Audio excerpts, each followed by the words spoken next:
Des policiers pris à partie, agressés par des manifestants, du mobilier urbain détruit, des vitrines brisées. Ces scènes de violence se sont répétées lors de plusieurs manifestations contre les mesures sanitaires. À l'heure qu'il est, les enquêtes sont toujours en cours pour identifier leurs auteurs, mais il y a eu peu de poursuites pénales. On a un certain nombre de personnes identifiées qui sont déjà citées devant un tribunal correctionnel suite à ces faits.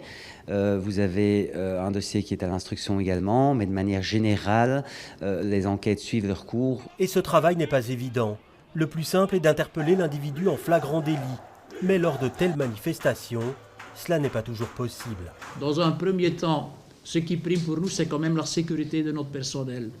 Et donc moi, en tant que commandant du service d'ordre, je ne vais jamais demander à mes équipes d'arrestation d'intervenir quand ils mettent leur vie en danger. Deuxième élément, ce qui est important, c'est la nécessité de l'intervention.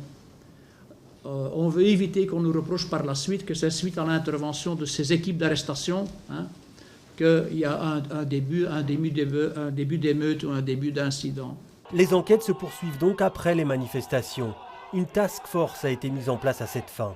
Elle récolte les témoignages, analyse l'ensemble des images pour tenter de rassembler des éléments de preuve d'une infraction pénale.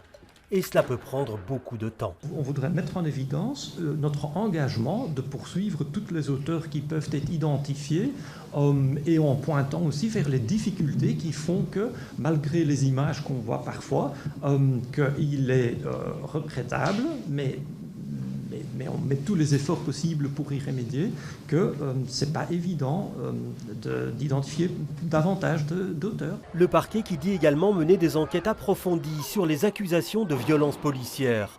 Plusieurs plaintes sur le sujet ont été déposées.